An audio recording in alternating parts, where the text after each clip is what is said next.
Olá pessoal, bom dia, boa tarde, boa noite. Esse aqui é mais um episódio do BitBiz Podcast. E hoje eu tenho o prazer de falar com um cara que eu conheço há muito tempo, né? Porque ele era cabeludo ainda. E quando eu trabalhava na Unilever, esse cara já faz uns 20 anos. O cara já era foda há 20 anos atrás. Ele vai falar que não, mas era. Puta, o cara era, sei lá, diretor de marketing, de categoria de laundry e não sei o quê. O cara não é fraco. E aí ele empreendeu e ele é fundador da Touch, ou Touch Branding, ele vai explicar melhor o nome, como ele se apresenta, que inclusive faz muita coisa em B2B Marketing. Então, em primeiríssimo lugar, um prazer falar com você, Ricardo Sapiro.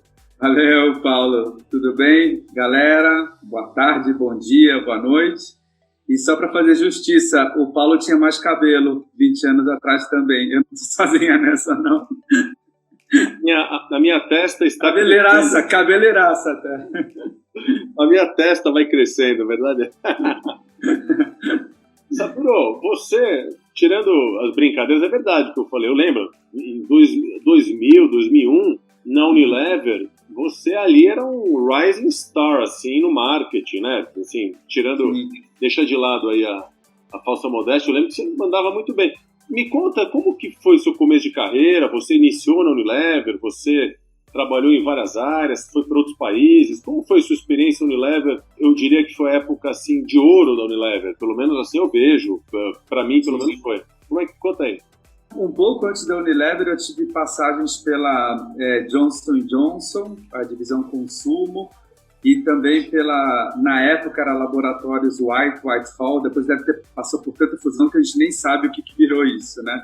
Mas o interessante é que o início da minha carreira, eu comento que por alguma obra do acaso, todas as marcas com as quais eu lidava estavam na região da virilha, mais ou menos, né? Então eu comecei trabalhando com Preparado H, que era um anti-hemorroidário em OTC, Clear Blue Easy, que era um teste de gravidez. Tudo isso na Whitehall. Aí eu fui para Johnson Consumo. Aí lá eu fui cuidar de Sempre Livre e OB. E depois me promoveram para gerente de produto numa franquia que se chamava na época de Family Planning, mas tinha nada mais que John Tex e KY. A gente ainda tem que entender como é que cai, qual é o papel de KY em Family Planning, eu deixo para a tua turma interpretar isso aí. Então esse foi o meu começo. E saindo da Johnson, então eu fui para a Unilever, que foi de fato onde eu construí boa parte da minha carreira, né?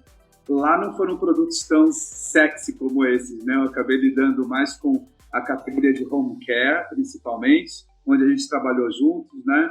Que são tantos produtos para roupa quanto produtos para casa. E tive uma passagem também em hair care, que foi onde eu perdi todo o my hair, né? Vou contar um pouco para vocês.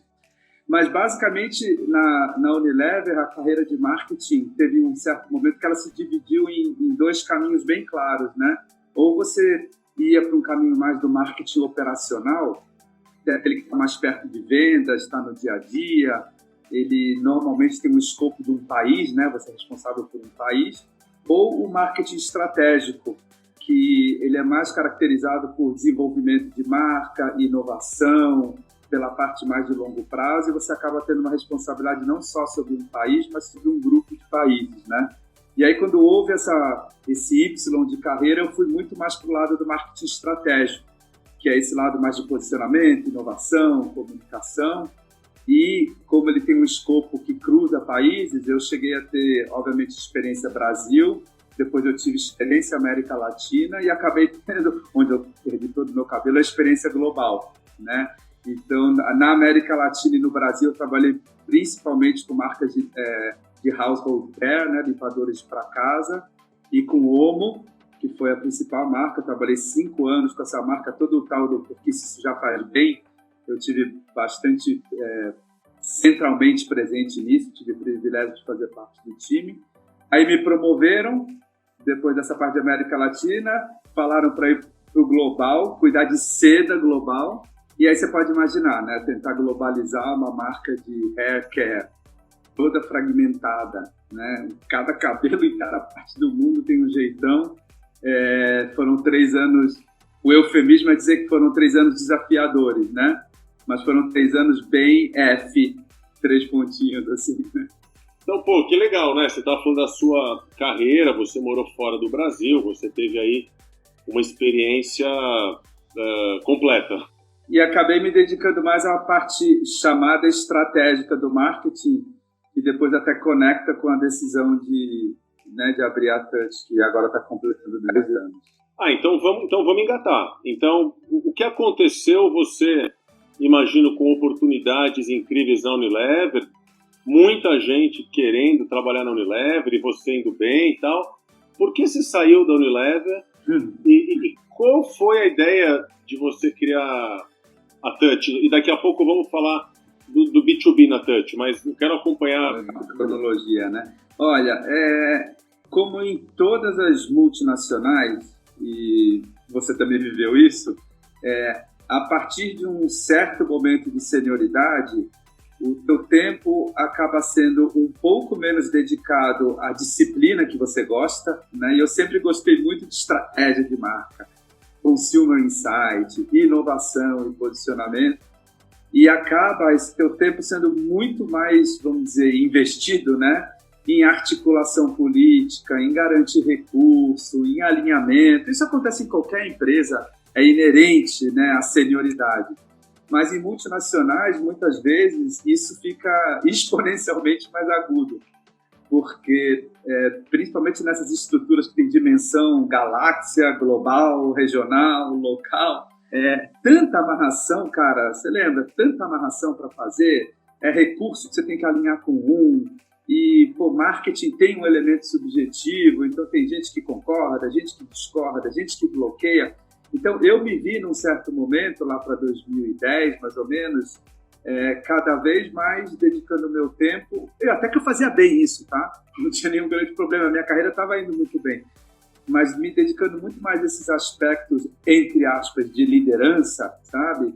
E me dedicando menos ao que eu realmente gostava, que foi o que eu vivi com a jornada do Porque Isso Já Faz Bem, foi transformadora para a minha vida, sabe?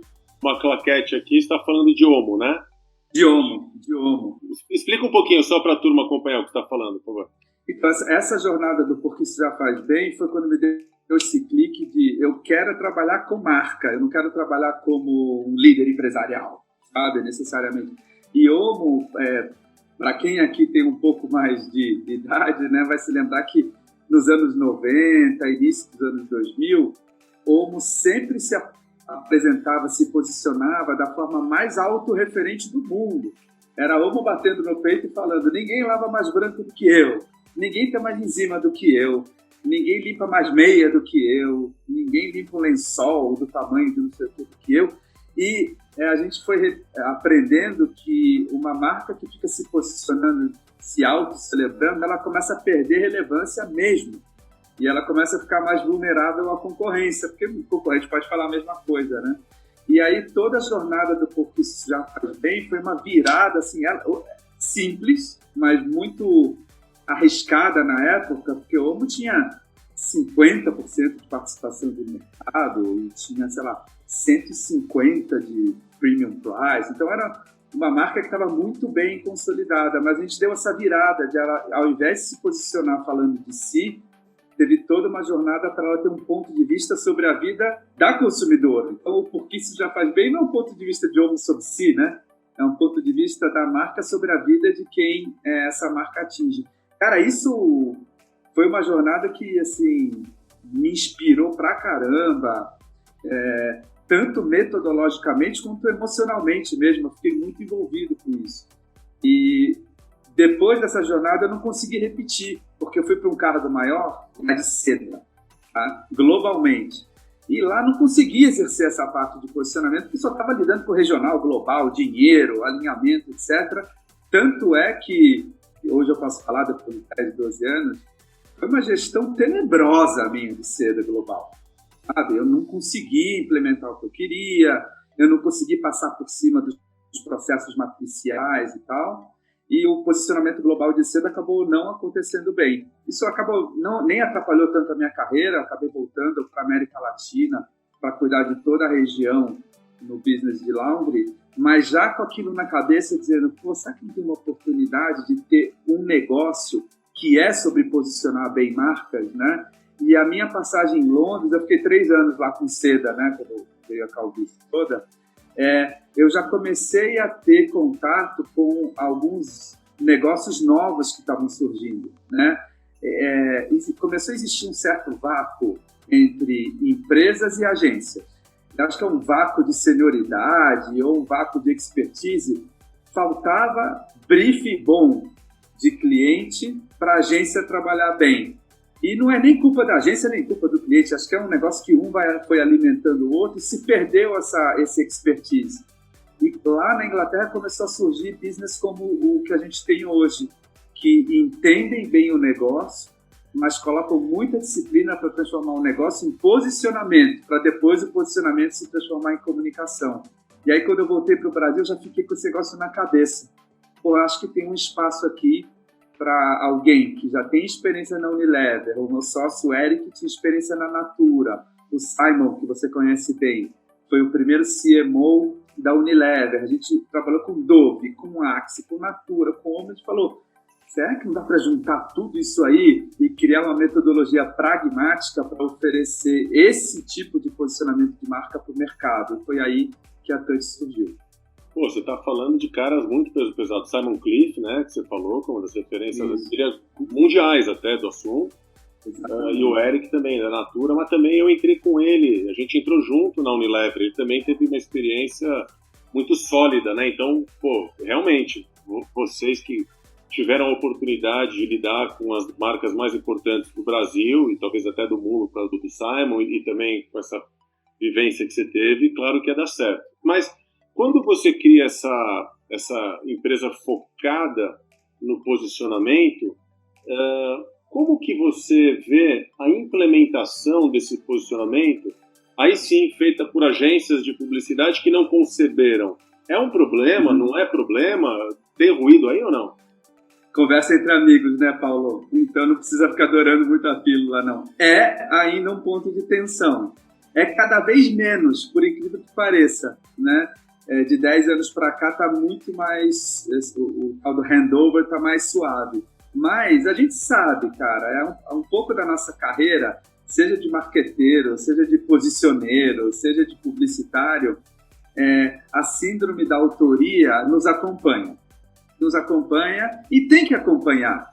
Né? Quem não tem síndrome da autoria também não vai ter ambição nessas indústrias. Então, eu não estou criticando, é bem legítimo. Mas isso normalmente causa, assim, ou já causou mais, mas causa tensão, né? A gente sempre usa aqui uma frase que acho que ilustra bem como essa passagem de bastão, muitas vezes, da gente para uma agência de comunicação pode ser tensa. O outro lado sempre fala assim, é um ótimo começo. E a gente diz, não é o começo. Não é o começo, é isso aí. É hora de você criar a partir disso. Mas sempre tem, você sabe, sempre tem uma tendência de, não, vamos criar mais uma camada estratégica e outra, e outra, e outra.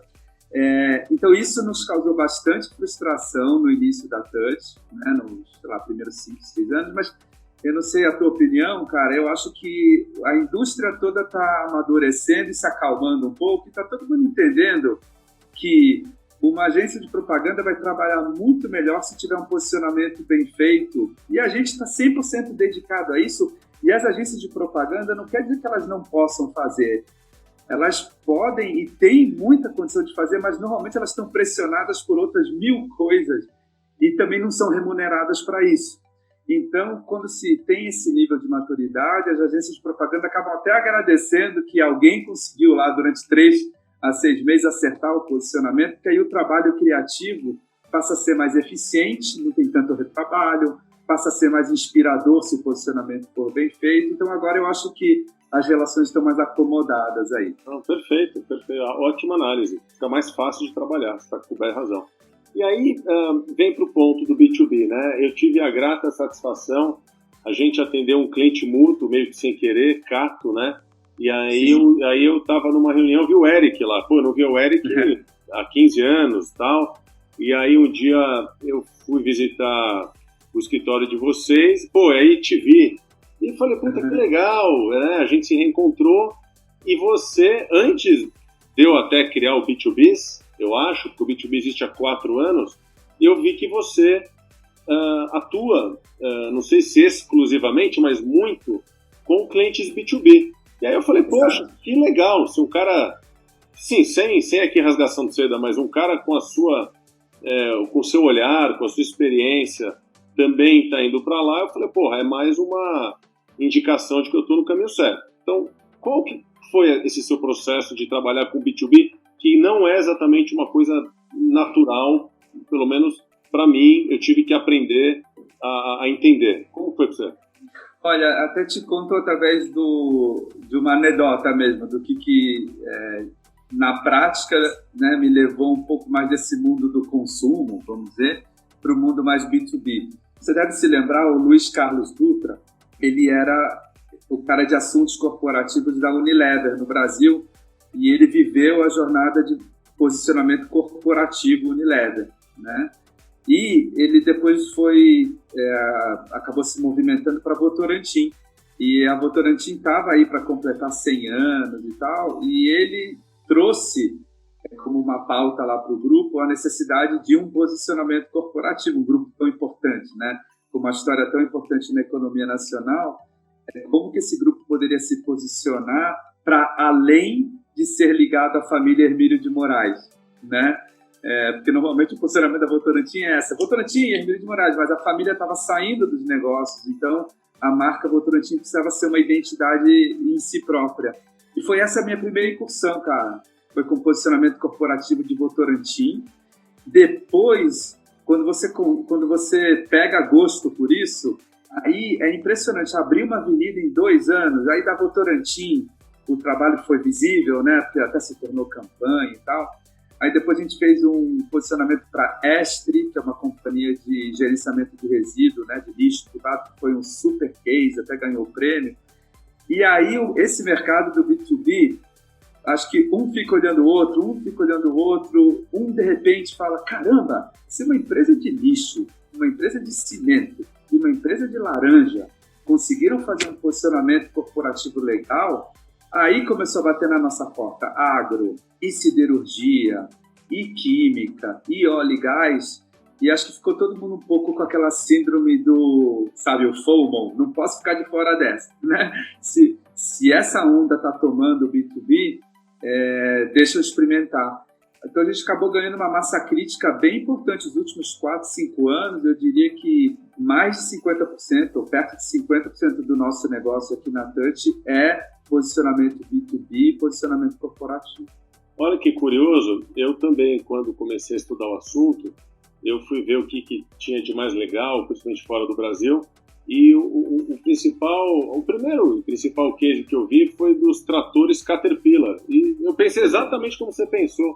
Cara, se trator consegue fazer esse nível de trabalho, e depois eu vi um da Volvo, caminhões Volvo, que não é o do Van Damme, é um outro, mas eu falei, cara, não é possível que não dê para fazer exatamente seu raciocínio.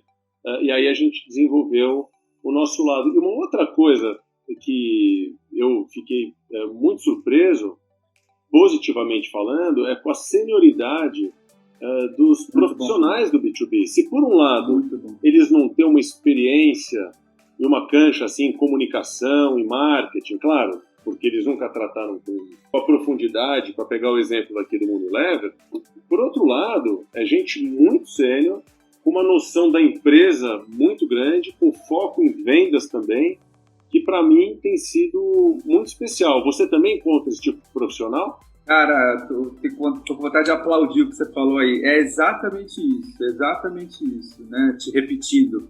Com certeza são pessoas que não tiveram o rigor técnico, né, de serem formados na disciplina do marketing. Muitas vezes eles vieram, como você mesmo falou, vieram ou da área comercial, muitas vezes da área de relações institucionais, às vezes de RH, você deve também lidar, né? E o próprio CEO. Então, a interlocução acontece num nível mais sênior, ela acaba se refletindo em processos mais ágeis também, né? Porque como tem menos sobe, desce a linha na linha E, em nível mais sênior, o processo é mais fluido, é muito recompensador.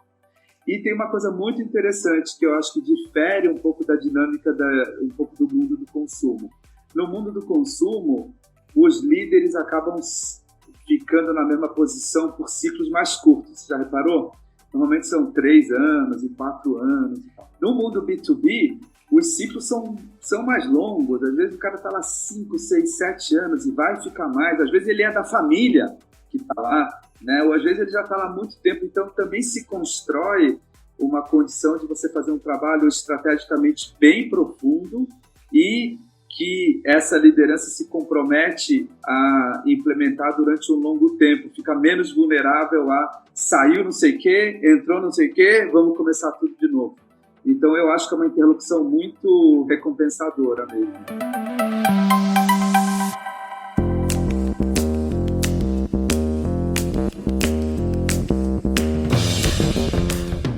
Sapiro, eu queria que você falasse um pouquinho sobre ética e reputação, porque eu lembrei que eu te encontrei também numa outra, olha que interessante, num outro cliente, na CPFL, onde a gente estava falando resultado de pesquisa, né?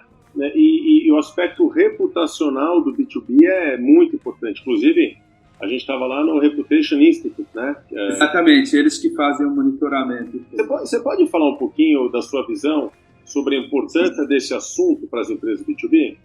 É interessante porque como agora a gente já está completando aí uns 6, 7 anos de desventuras do mundo B2B, eu consigo enxergar 3 momentos distintos, né, da relação delas com a questão de ética e reputação.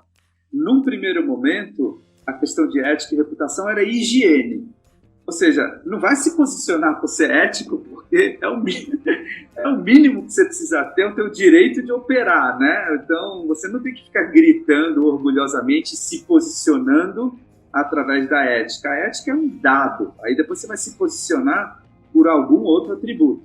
Cara, mas aí aconteceu tudo que a gente conhece, né? Então, 1000 eventos de reputação. A gente teve o privilégio de trabalhar, por exemplo, com a Petrobras, na época que o Pedro Parente estava assumindo. A gente teve o privilégio de trabalhar com o pessoal da Camargo Correia, assim que toda a questão lá das delações foi amarrada e a empresa já estava passando por um novo ciclo, né? A gente teve a chance de trabalhar com a refinaria de Manguinhos, por exemplo, lá do Rio. Então, nesse momento, o que era higiene passou a ser, de novo, um atributo para você se posicionar, você reafirmar que você é ético, que você é transparente e tal, passa a ser, infelizmente, passa a ser um diferencial, voltou a ser um diferencial desejado. E agora, eu acho que a gente está voltando, entendeu? Eu acho que depois de um período aí longo, né, de lidar com questões éticas, aí entra a ESG, entra a compliance, eu acho que, de novo, a gente está chegando num momento em que a ética volta a ser, cara, eu nem discuto, senão eu não existo, senão eu não opero, e eu vou me posicionar da minha ética em diante, e não a partir da minha ética. Então, esses são os 3 momentos que eu consigo enxergar. Perfeito.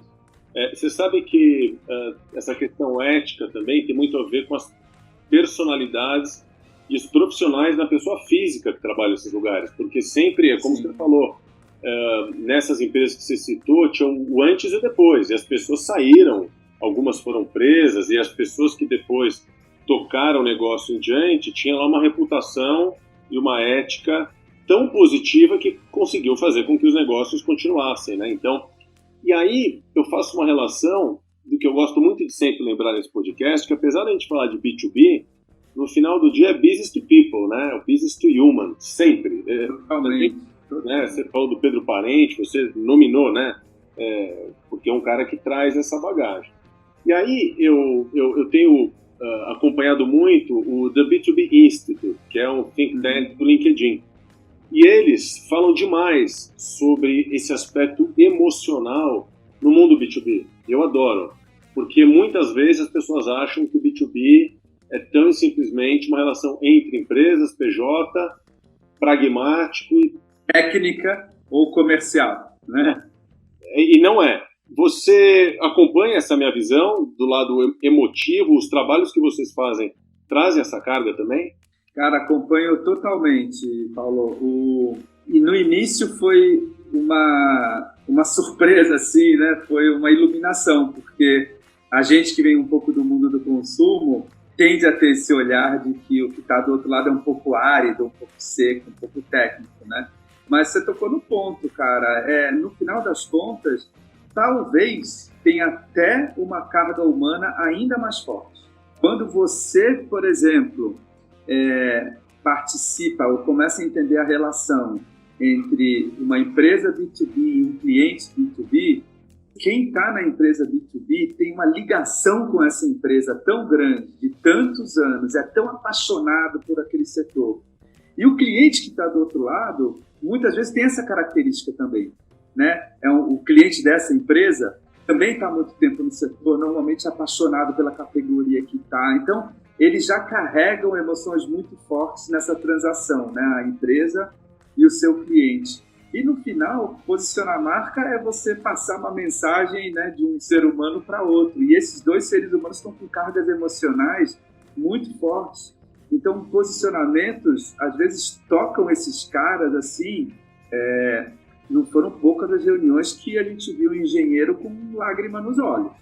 Eu também. Eu tive a oportunidade de apresentar um conceito, depois uma campanha numa convenção de vendas, e eu vi gente, de fato, emocionada, com lágrima no olho, como você falou, quando achava que trabalhava numa empresa de refinação de óleo ou de sei lá o quê, e de repente era uma empresa com um propósito muito mais forte do que... E o encantador é que o propósito já estava lá, estava na cara das pessoas, só que ele, por alguma forma, ele não foi revelado, ele ficou meio amortecido.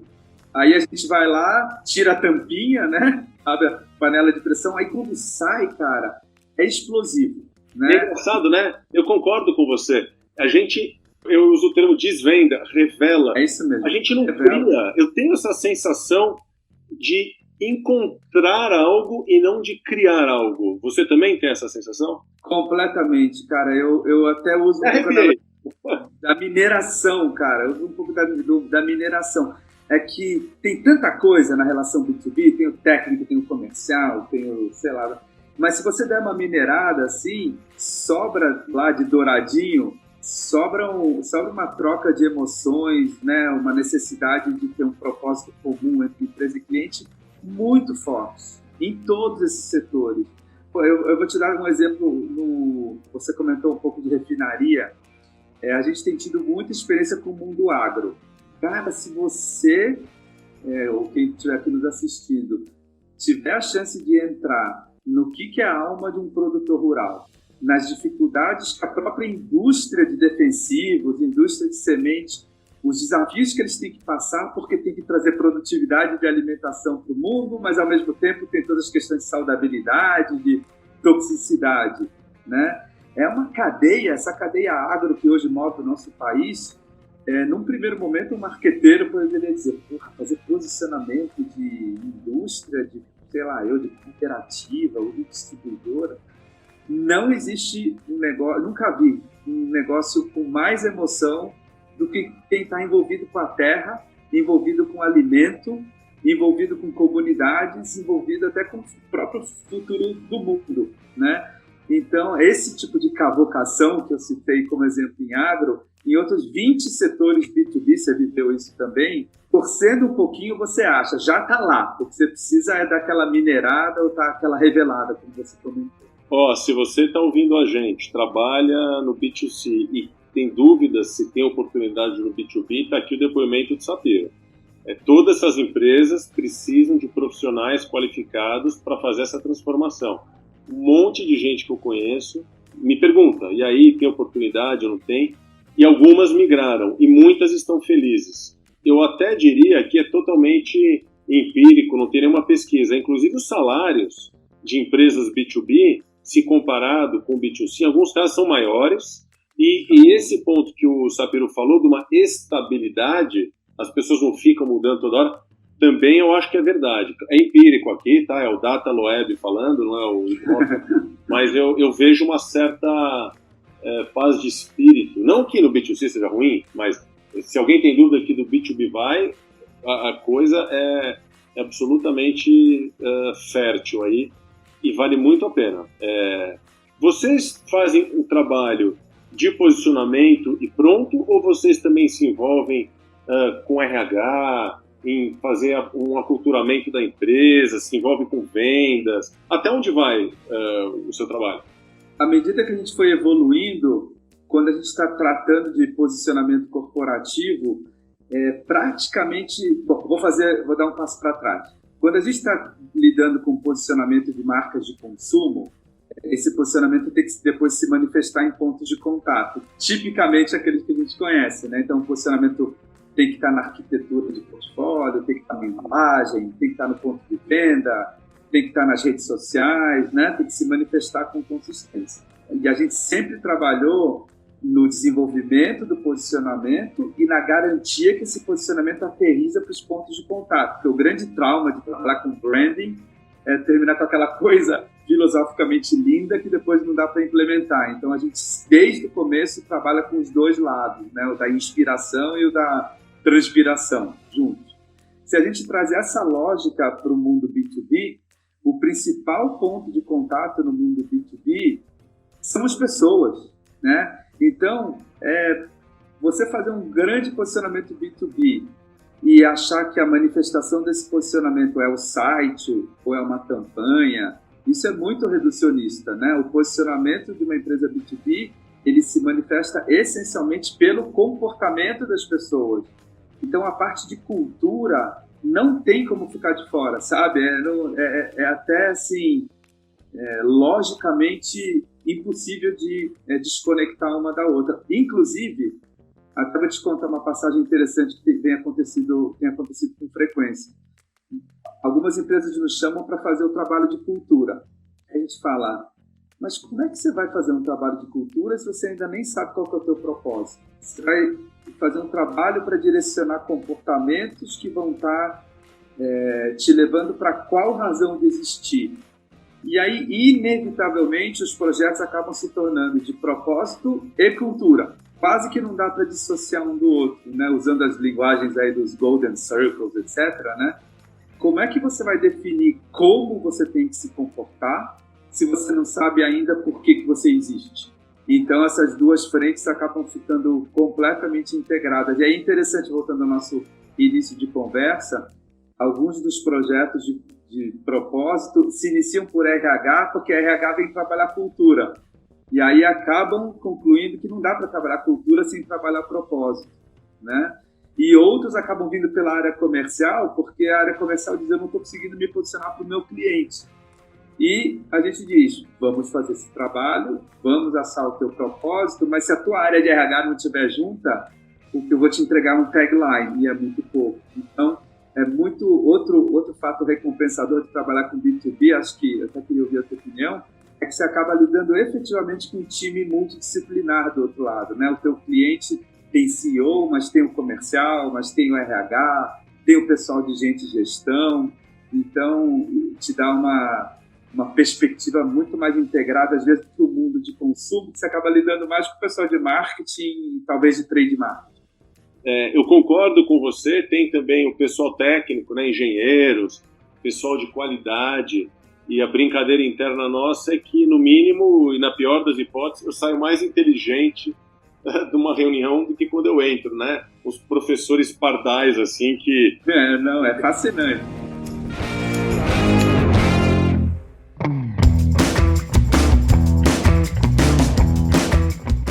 Indo aqui pro final da conversa aqui, não quero ocupar demais seu tempo, mas eu queria ir mais para uma questão pessoal sua. Cara, você precisa ter um repertório cultural, na minha opinião, muito vasto e você tem que estar muito centrado para conseguir fazer esse trabalho de mineração, que é o que você falou, adorei esse termo. Não é para qualquer um. O que você faz fora do trabalho para conseguir manter essa antena afiada e essa sensibilidade aguçada? Bom, eu acho que sob o risco de dar uma resposta não tão politicamente correta, assim, eu vou te dizer que a maioria do material, entre aspas, né, ou de fontes que são mais técnicas, elas não me encantam muito. Eu não quero ser arrogante por isso, não, tá? É que eu acho que o tipo de disciplina com o qual a gente lida é impressionante como vai atualizando e vai mudando e a vivência vai te ensinando outras coisas. Muitas vezes, quando você vai para uma fonte formal de conhecimento, ou aquilo ficou um pouco para trás, ou aquilo é mais aplicável para uma situação ou outra, né? Então, o exercício que a gente mais faz aqui na Touch é que o nosso maior repertório tem que ser a capacidade de observar o ser humano. Por exemplo, a gente tem aqui toda uma equipe nossa que, para conseguir chegar nesses posicionamentos que vão tocar as pessoas do outro lado, são pessoas com formação em psicologia, em psicanálise. Então, a minha curiosidade tem sido muito mais sobre como se dão essas relações humanas, o que é empatia, o que é ambição, o que é frustração, o que é aspiração, o que é identificação, quase uma viagem antropológica, sabe? Vem muito mais daí a inspiração para o nosso trabalho do que para um repertório cultural mais hard, sabe? De ter dados e evidências de estudo. Né? Então, aqui eu sou um grande propagador de se você não tiver curiosidade sobre o ser humano, não adianta você ter curiosidade sobre o setor de laranja, o setor de cimento ou o setor de usinas. Então, cavoque e tente entender cada vez mais o que está passando entre as pessoas, né? Entre os humanos. Mas eu queria insistir mais no seu exemplo pessoal. Você lê autores diferentes, você vê filmes diferentes, você faz cursos, você viaja, o que você faz? Você na física? Cara, na física, os meus hobbies acabam de alguma forma impactando mais o meu negócio do que necessariamente eu na física tentar adquirir algum tipo de conhecimento do que a gente está fazendo. Cara, eu vou te dizer, por exemplo, pode parecer assim desconectado, mas eu adoro Nelson Rodrigues.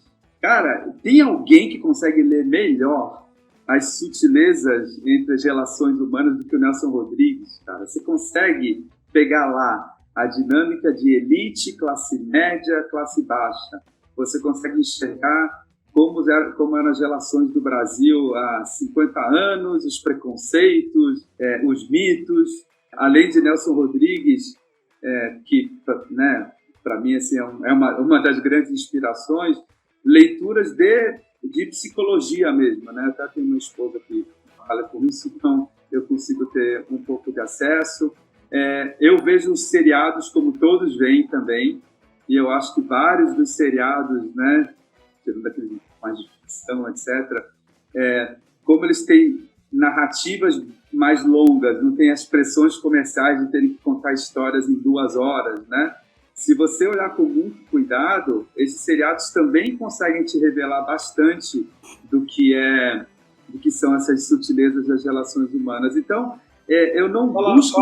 Desculpa interromper, mas conta, que seriado? Sim. Agora fiquei curioso. Quais que você curte? Quais? Cara, eu tô vendo um tão legal agora que chama Board Game, que é sobre... Você chegou a ver qual que é, não? Não. É sobre a dinâmica... Olha só que viagem, né? A dinâmica das relações políticas na Dinamarca.